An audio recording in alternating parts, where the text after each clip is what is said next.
Thanks for checking out this show review video. So this is for the show The Fall of the House of Usher, which is on Netflix. It's the newest show that was run by Mike Flanagan. And I say run by because a lot of people have this misconception that he wrote and directed everything of that series.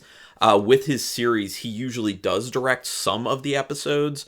That is the case with this. I believe he directed half of the episodes of The Fall of the House of Usher, and he is involved in the writing, but there is a writer's room. There are a lot of people who do the writing. So, also, I ended up checking this out earlier than maybe I would have because I don't get to shows all that often or soon after they come out, because a lot of people are talking, a lot of people are saying great things about this, and it is very good. It is a wonderful show. Just used to talking about movies, but it's a wonderful show that incorporates a lot of Edgar Allan Poe stories and a lot of writing from verbatim from Edgar Allan Poe. So one of the big things is, if you are a big fan of Edgar Allan Poe stuff, this is a great show for you. My mother-in-law is a big fan of the writings of Edgar Allan Poe, so she loved just hearing all the stuff that was taken directly from Poe for this film, for this show, as well as all the stories that get incorporated, because there are a ton of short stories from Edgar Allan Poe that end up getting incorporated throughout the episodes of the season. So very cool. This is a no spoiler review, by the way, as people probably assume, because it's relatively new. But I do highly recommend watching this if you like good horror shows. The Fall of the House of Usher, directed by Mike Flanagan, for half of them, who did Dr. Sleep, The Haunting of Hill House, The Haunting of Bly Manor, Midnight Mass, The Midnight Club, Gerald's Game, Absentia, Hush, Ouija, Origin of Evil, and Oculus.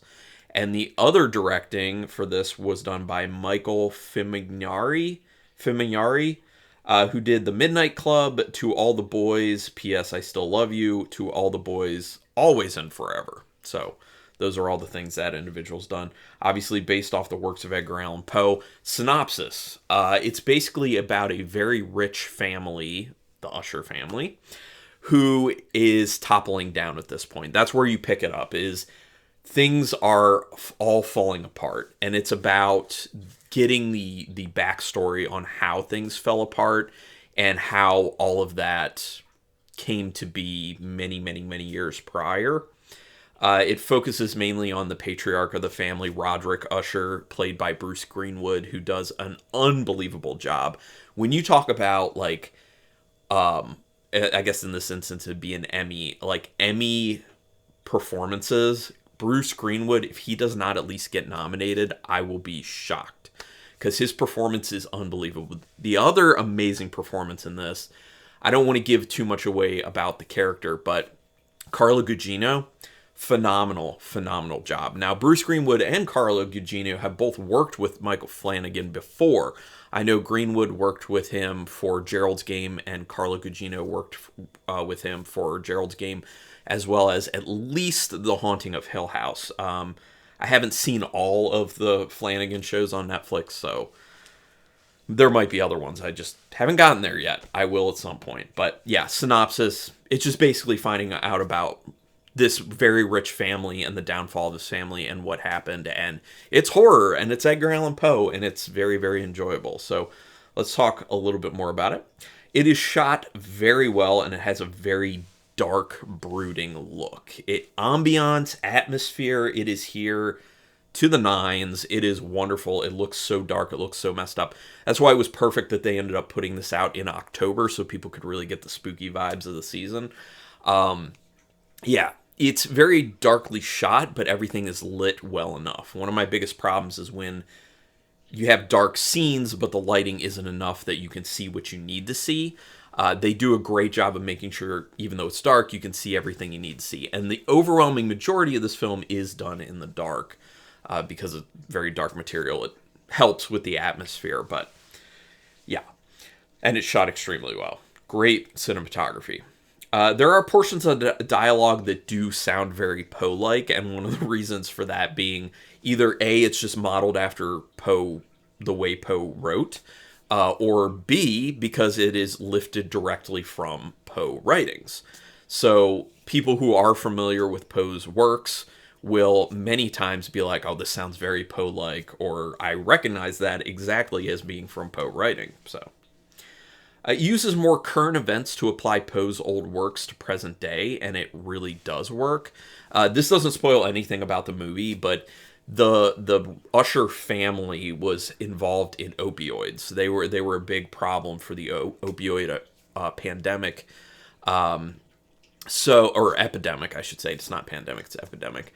So obviously this is kind of using the Purdue family, which was at the center of the real opioid epidemic, as kind of the Usher family in a sense. But they kind of expand past that as far as big, rich, terrible people go. You'll see what I mean by saying that. I don't want to ruin anything, but yeah. There are a good amount of characters, and they're all pretty interesting. That's one of the great things. The writing is exceptional with this film. I keep saying film. With this show, the writing is exceptional with this show. All the characters have their own little personalities, their own little quirks, their own terrible aspects, and they're all fleshed out in a very interesting way, and they're all very interesting to learn about and to get kind of their backstory and see what ends up happening to them. And that is not something you can say for all shows or all movies. It is very common that you'll get a lot of kind of stock characters that are very, very much not unique. They've been used so many times before, or there's just nothing interesting about them. But I feel like every single one of these characters has an interesting aspect about them, and it makes you want to know more. And you get that. You get so much more about them. So love how they're fleshed out, love how they change, and their journeys, basically. Each episode's name will tell you about the story. I love the fact that they chose to actually give each... It's not every single one is the name of a short story, but most of them are a name of a Poe short story. Some of them just reference Poe works, but aren't the actual name of them.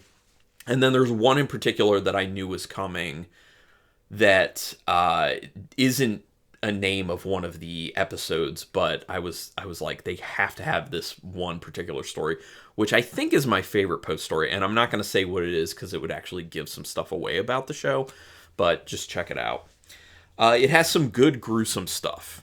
They do not skimp too much on the gore. There's some brutal, really messed up, disgusting stuff that ends up coming up with a good amount of blood, but it doesn't look like it was practically done. There's a lot of CGI to it, so I don't know how people feel about that, but I think they did enough in putting time into that CGI to make it look good enough. Also, a lot of the times it's done in darker settings.